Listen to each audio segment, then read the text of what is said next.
Berbagai mural yang berisikan kritikan kepada pemerintah bermunculan di sejumlah wilayah. Mural Jokowi 404 not found di Tangerang menjadi sorotan. Ada lagi mural tulisan dipaksa sehat di negara yang sakit serta mural Tuhan aku lapar di Jawa Timur. Mural-mural ini telah dihapus dan pelakunya kini diburu oleh aparat kepolisian, padahal mural ini dinilai sebagai bentuk suara kekecewaan terhadap keadaan saat ini. Apakah pemerintah berlebihan menanggapi munculnya mural yang mengkritik kekuasaan? Untuk membahasnya lebih dalam kita sudah terhubung melalui sambungan Zoom dengan Valdo Maldini, staf khusus Mensesnek Republik Indonesia. Selamat sore Mas Valdo. Selamat sore Mbak Rifana. Dan ada Mas Adi Praitno, Direktur Eksekutif Parameter Politik Indonesia. Selamat sore Mas Adi. Selamat sore Rifana, selamat sore Tapsus Mensesnek yang baru, Mas Valdo Maldini. Oke, baru 1 bulan kita tetap menyebutnya baru ya. Saya mau ke Mas Valdo sebagai perwakilan dari pemerintah. Ada beberapa gambar mural yang ditemukan di sejumlah wilayah tanah air yang menyinggung pemerintah, kemudian viral. Saya mau tanya, apakah pemerintah atau presiden merasa tersinggung dengan adanya gambar mural itu, Mas Valdo? Ya, makasih Mbak Rifana. Jadi pemerintah tidak pernah anti dengan kritik, ruang dialog terus dibuka. Kami pun datang untuk berdialog ke CNN ini, bahkan untuk membuka ruang dialog itu. Jadi mungkin teman-teman media tahu kita selalu berusaha menjawab pesan yang ditanyakan. Saluran sosial media juga terbuka, orang bisa tidak setuju menyampaikan pendapatnya lewat saluran-saluran yang ada. Jadi negara memang sudah melindungi hak-hak sipil dan politik warga negara kita. Nah, perdebatan soal mural saya rasa juga merupakan sebuah bukti bahwa publik memiliki ruang yang sangat terbuka untuk menyampaikan pendapatnya. Dan aparat yang bertindak sesuai wewenang dan tanggung jawabnya, semuanya kan jelas diatur dalam berbagai perangkat peraturan gitu. Tujuannya untuk melindungi hak setiap warga negara kita. Jadi tidak mungkin polisi bertindak di luar KUHP. Nah, memang dari kemarin saya juga katakan itu izin gitu. Kalau itu aset milik pribadi ya izin pribadi. Ya izin. Kalau seandainya itu aset tanggung jawab pengelola, ya izin ke pengelola. Baik. Jadi tidak ada yang dicederai satu sama lain. Itu Mbak Rifana. Ya, tapi pertanyaannya presiden terganggu tidak dengan adanya mural itu? Ya, mural entah apapun isinya, gambarnya memuji tokoh politik tertentu, yang mengkritisi pemerintah, yang memuji pemerintah, kalau tidak ada izinnya, tentu bisa berujung pada tindakan yang mencederai hak orang lain. Jadi di kita, Bapak Presiden tidak pernah merasa terganggu karena fokus Bapak Presiden hari ini adalah fokus dalam penanganan pandemi, Mbak Rifana. Mas Valdo, kalau Presiden tidak merasa terganggu dan tadi Anda mengatakan bahwa pemerintah tidak pernah anti kritik, kenapa kemudian muralnya mesti dihapus? Iya, jadi kan begini, aparat yang di lapangan tentu bertindak sesuai dengan wewenang dan tanggung jawabnya kan. Jadi semuanya itu sudah jelas diatur dalam berbagai perangkat aturan yang kita miliki. Karena tujuannya tadi melindungi hak setiap warga negara. Gak mungkin aparat itu atau kepolisian bertindak di luar KUHP. Nah, kemarin juga Pemda Kota Tangerang juga memberikan respon ya bahwa ini juga merupakan tindakan yang bertentangan terhadap Perda itu sendiri. Nah, silakan ditanyakan ke Pemda. Nah, sekali lagi kami tidak mempermasalahkan kontennya, kami tidak mempermasalahkan kritiknya, semua diterima. Namun tentu dalam bernegara ada yang didahulukan dan ada juga yang ditangguhkan. Dan aparat kepolisian juga kita harapkan mengedepankan pendekatan yang humanis, ya seperti prinsip restoratif justice ya, yang merupakan perspektif utama dalam kerja-kerja kepolisian. Oke, Mas Adi memotret tadi apa yang disampaikan oleh Mas Valdo bahwa pemerintah kemudian tidak anti kritik, presiden tidak terganggu dengan adanya mural-mural itu, tapi dengan adanya gambar mural-mural presiden dan juga situasi pandemi yang menyindir pemerintah, ini bentuk ekspresi kritik rakyat kepada pemerintah, bisa digambarkan seperti itu Mas Adi? Ya, ada yang nggak nyaman dengan moral itu, Rifana. Kalau soal perizinan ya tentu saja soal moral ini diperlakukan orang seperti berdagang tanpa izin, seperti di Tanah Abang itu, berdagang di trotoar. Jadi gitu saja dibubarkan, tapi tidak perlu diburu siapa pelakunya. Kalau cuma dihapus, mungkin orang tidak berdebat. Tapi kalau ada istilah diburu pelakunya, itu artinya ada sesuatu yang dinilai serius. Ingin dicari apa sebenarnya motif membuat moral itu. Ya, ini kan yang dihapus bukan hanya di Tangerang, tapi juga di Pasuruan itu kan. Saya membaca secara umum, tidak ada yang bermasalah dengan substansi ya. Foto moral yang dinilai mirip dengan kepala negara, jangan-jangan itu bukan kepala negara, tapi David Indrayana gitu ya, yang duplikasi Presiden Republik Indonesia yang dulu sempat viral di Pilpres 2019 lalu. Siapa yang tahu? Karena kan tidak digambar secara utuh, tidak ada nama juga, tidak nyinggung nama apapun gitu ya. Ataupun jangan-jangan misalnya di situ kita juga tidak pernah menemukan apapun. Jadi dua hal ini saja sudah kabur gitu. Untuk apa kalau tidak Parno kemudian dihapus dan diburu pelakunya? Ataupun Tuhan saya lapar gitu, ngapain dihapus dan diburu pelakunya? Ataupun dipaksa untuk hidup sehat di negeri yang mati, ngapain diburu pelakunya? Kalau ini dianggap tidak ada masalah. Artinya kalau secara substansi gambar moral itu tidak dipersoalkan, berarti besok-besok dinding rumah orang bisa digambar rada-rada mirip Mas Faldo semua ini. Tapi Mas Adi, apakah ini merupakan bentuk ekspresi dari masyarakat atas kondisi di tanah air? Bukan hanya muralnya Pak Jokowi, tapi ada mural yang mengatakan bahwa Tuhan saya lapar, kemudian dipaksa sehat di negeri yang sakit. Ini ekspresi dari masyarakat sebetulnya yang tertuangkan dalam seni begitu. Bisa dikatakan seperti itu Mas Adi? Nah selama setahun 6 bulan ini kan rakyat kita ini kebingungan menghadapi pandemi. Ada yang nggak kerja, kesulitan hidupnya semakin bertambah, anak nggak sekolah gitu. Faktor kesehatan juga menjadi problem mereka. Jadi banyak ekspresi yang sebenarnya bisa disampaikan. Ada yang juga yang teriak-teriak di pinggir sawahnya karena hasil panennya misalnya nggak laku dijual. Jadi kebetulan yang moral ini sepertinya memang punya jiwa seni, sehingga ekspresinya itu dia tumpahkan di tembok-tembok dinding yang menurut Mas Faldo itu dianggap bertentangan dengan KUHP dan lain-lain itu ya. Bagi saya kalau substansinya dianggap tidak masalah, saya kira nggak mungkin bakal dihapus. Saya melihat ini ada yang terganggu dengan substansinya, Rifana. Baik, ada yang terganggu, ada yang tidak nyaman dengan gambar-gambar mural itu yang menggambarkan kemungkinan ekspresi kekecewaan dari masyarakat. Tapi kita tidak tahu ya motifnya apa. Tapi yang jelas ada yang terganggu, ada yang tidak nyaman, kemudian mural itu dihapus dan para pelakunya diburu. Menurut Mas Faldo, Anda sudah mengatakan sebetulnya di beberapa tempat ataupun di beberapa occasion ada unsur tindak pidana dari gambar mural itu, ada yang dilanggar dari KUHP menurut Anda, Mas Faldo? Ya, sebenarnya sekali lagi ingin kami tekankan ya, pertama nggak ada masalah sama kontennya Mbak Rifana, Mas Adi ya. Tadi saya agak kurang setuju juga kalau disamakan sama pedagang, Mas Adi. Karena kan menghapus mural itu kan wewenang aparat undang-undang. Masa tidak boleh dihapus? Masalahnya ada yang mau dihapus itu berapa banyak, yaitu pertimbangan aparat. Kenapa mungkin cuma muka presiden yang dihapus? Ya mungkin catnya kurang atau ingin lebih cepat. Jadi mukanya dulu yang dihapus. Jadi itu pertimbangan mereka sendiri ya. Itu yang perlu dicatat dan ada aturan yang mereka pegang untuk menjalankan itu. Boleh Mas Adi mereka mengambil langkah itu. Jadi intinya jangan mencoba untuk tidak mengikuti lah kaedah berhukum di Mas Faldo, ada pelanggaran hukum tidak dari gambar mural itu? Aja gitu orang datang ke Istana Negara, dia bikin coretan warisan company misalnya, kan nggak bisa gitu kita bernegara. Mas Faldo, ada pelanggaran hukum, ada tindak pidana, di situ ada pelanggaran KUHP seperti yang Anda bilang, pelanggaran KUHP-nya yang mana Mas Faldo? Ini kan tentang ketertiban umum, misalnya di DKI Jakarta, Mbak Rifana. Ya, ketika Pak Presiden Jokowi menjadi Gubernur DKI, beliau menerbitkan surat edaran nomor 1 tahun 2013.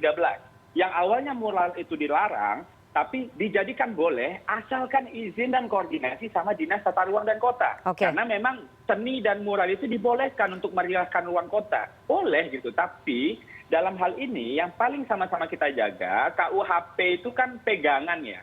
Jadi ketertiban umum itu harus dijaga semuanya. Mas Faldo. Bukan masalah kontennya, KUHP, tapi masalah fasilitas publik, fasilitas negara yang dikelola oleh pemerintah daerah, ada pula perdanya. Di Tangerang ada pula perdanya, nomor 8 tahun 2018. Itu Mbak Rifana. Artinya mengacu kepada perda ya, peraturan daerah bukan KUHP. Karena kalau saya mengacu ke KUHP, pasal penghinaan presiden telah dibatalkan oleh MK. Di KUHP, pasal mencoret tempat umum masuknya di buku 3 pelanggaran. Seperti tindak pidana ringan. Kalau misalnya kita di lalu lintas, kemudian melanggar lampu merah, itu masuknya ke dalam tindak pidana ringan. Itu yang ingin Anda katakan. Artinya harus diburu pelakunya, Mas Faldo.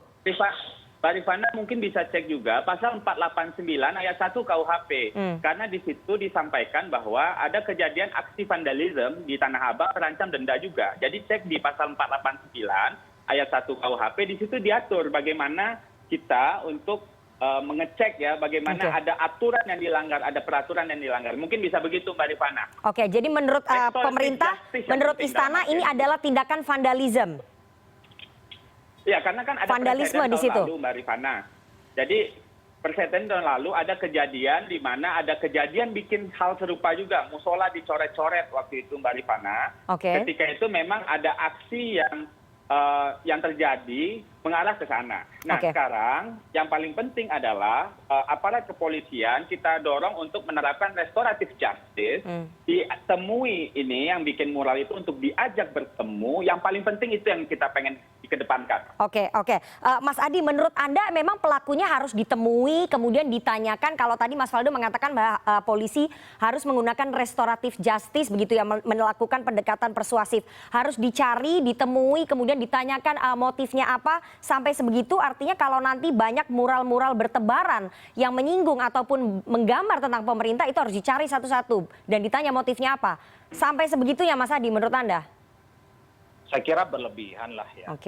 Kalau memang tidak ada masalah dengan substansi, ya cukup dihapus dan dikasih peringatan bahwa ini adalah fasilitas publik yang tidak boleh dicoret-coret atas nama apapun, termasuk namanya, selesai.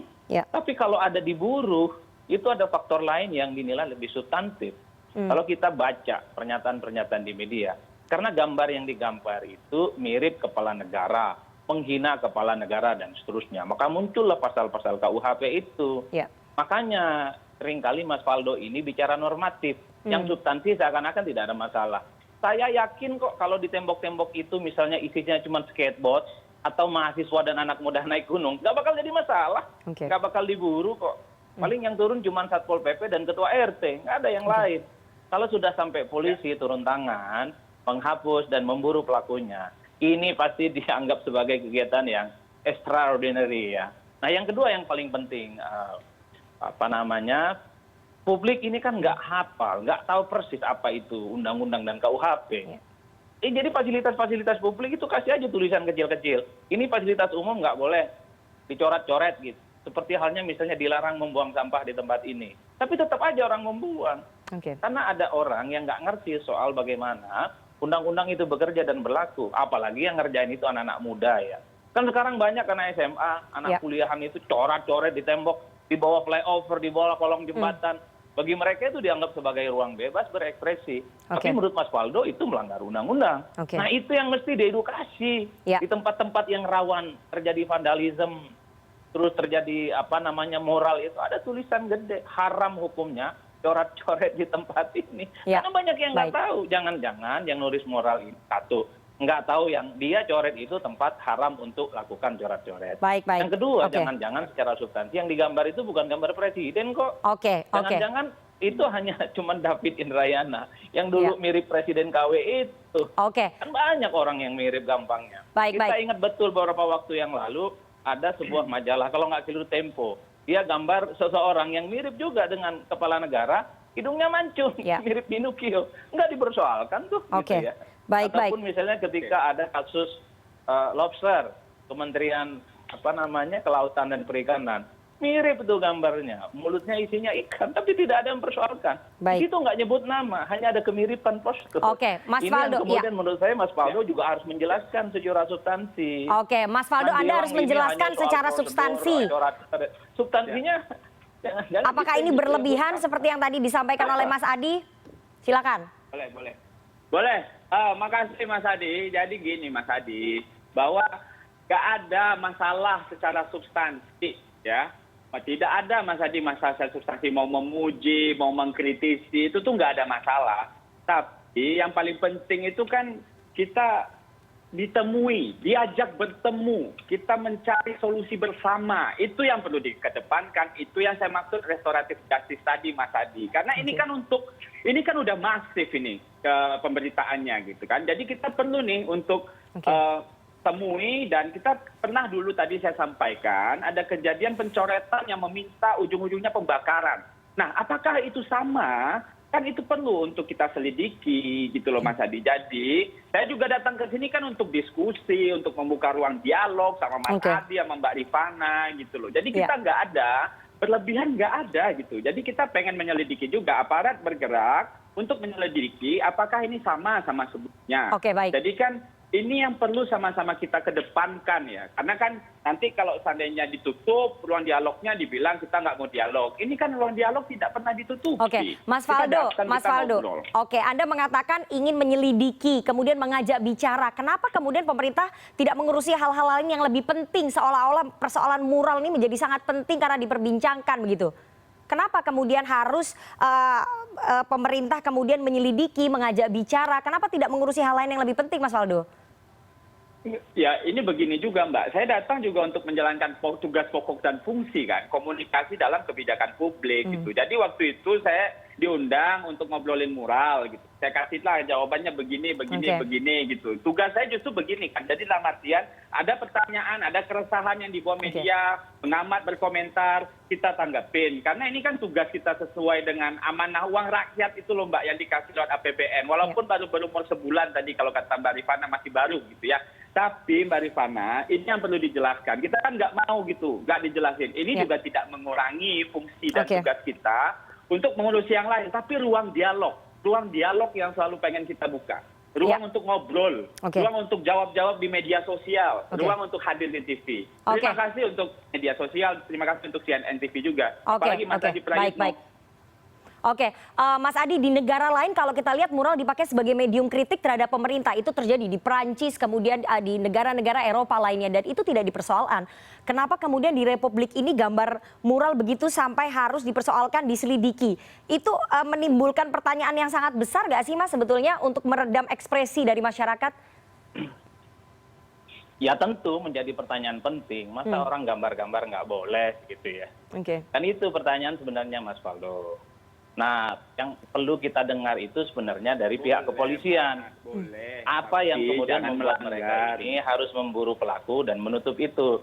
Jadi sebutkan tingkat kesalahannya, kan bagus tuh. Ini melanggar ketertiban umum. Yang kedua secara substansi nggak ada masalah. Jadi nggak perlu debat substansi. Jadi yang coret-coret itu hanya soal ketertiban umum. Pertanyaannya apa polisi perlu turun tangan? Kenapa nggak Satpol PP saja? Kan itu sebenarnya. Ada istilah memburu itu loh. Yang bagi saya kita ada kan suatu hal yang serius bahwa pelakunya itu dinilai menghina kepala negara, melanggar undang-undang, ada KUHP. Saya setuju kok yang menghina presiden itu ya memang harus dihukum karena memang sesuai dengan KUHP. Nah, tapi jika kita dibandingkan dengan negara-negara lain, ini kan soal kedewasaan berdemokrasi aja Rifana. Kalau kita ngelihat dulu orang sebel sama Trump, patungnya ditendang-tendang di mana-mana. Nggak ada tulisan Trump, patungnya aja mirip ditendang, nggak ada persoalan. Zamannya SBY misalnya agak lebih ekstrim, ada tuh yang bawa kebo ke HI, ditulis Sibuya. Nggak ada persoalan. Ini kan soal bagaimana cara memperlakukan orang yang dinilai mengkritik pemerintah. Nah, jadi kalau ada kemudian survei yang menyebut indeks demokrasi kita ini turun, itu wajar. Karena salah satunya soal civil liberty. Jadi indeks demokrasi itu, Mas Faldo, diukur oleh dua hal. Pertama itu political right, hak politik seperti jadi presiden. Faldo ini calon presiden misalnya. Itu boleh, nggak ada persoalan di Indonesia. Tapi ada soal civil liberty. Kebebasan sipil kita agak sedikit bermasalah. Bukan hanya karena soal Ahmadiyah yang nggak selesai. Bukan hanya soal Syiah yang selalu menjadi ajang kriminalisasi dan diskriminasi. Tapi kritik-kritik yang selalu menyentil pemerintah. Ini seringkali berhadapan dengan tangan-tangan kekuasaan yang juga kuat. Nah, bagi saya itu nggak soal. Tapi harus dijelaskan salahnya apa. Baik. Itu yang kemudian kita tidak dengar. Singkat saja Mas Faldo, karena waktu kita tidak banyak. Apakah kemudian kedewasaan berdemokrasi pemerintah ini patut dipertanyakan karena indeks demokrasi kita kemudian turun dan ada kekhawatiran bahwa kebebasan berekspresi kemudian dikekang dengan adanya pemburuan terhadap para pelaku mural? Singkat saja, bagaimana jawaban dari pemerintah Mas Faldo? Ya, KUHP membolehkan kita polisi untuk mencari dan bertemu dengan pelaku. Inilah kuncinya untuk berdialog. Inilah demokrasi yang kita inginkan. Tapi jangan merusak fasilitas publik untuk membangun dialog. Jadi kita ayo bicara. Mau tembok mana yang mau dimural? Banyak kok mural di Jakarta dan udah ada aturannya. Dan terakhir juga saya ingin menyampaikan terima kasih kepada seniman-seniman mural. Kami ucapkan terima kasih telah menyemarakan ruang publik. Silakan berkreasi. Ruang-ruang itu terbuka di negara kita. Yang paling penting, kita harus menjaga satu sama lain sebagai hak warga negara biar demokrasi kita bagus. Jangan sampai nanti ada orang yang bikin mural di rumah Mbak Rifana. Dah itu aja. Oke, kita tunggu nanti bagaimana hasil penyelidikan dari aparat kepolisian. Semoga tadi yang disampaikan oleh Mas Faldo bahwa aparat akan menggunakan restoratif justice ataupun pendekatan persuasif kepada para pelaku penggambar mural Presiden Jokowi dan kemudian tidak berkepanjangan begitu ya, karena sekali lagi kedewasaan berdemokrasi di Republik ini kemudian diuji dari banyaknya kritik yang masuk ke dalam pemerintah, apakah dibungkam ataupun tidak. Terima kasih sekali dua orang narasumber yang sudah hadir sore hari ini di CNN Indonesia Newsroom. Ada Mas Faldo Maldini, staf khusus Mensesnek Republik Indonesia, dan Mas Adi Praitno, Direktur Eksekutif Parameter Politik Indonesia. Sehat selalu Mas Faldo dan juga Mas Adi. Makasih Mbak Rifana, makasih Mas Adi. Kanjeng Gusti Pangeran Adipati Aryo KGPPA Mangkunegara 9 telah dimakamkan di Astana Giri Layu, Kabupaten Karanganyar, Jawa Tengah pada hari ini. Simak informasi selengkapnya usai jeda.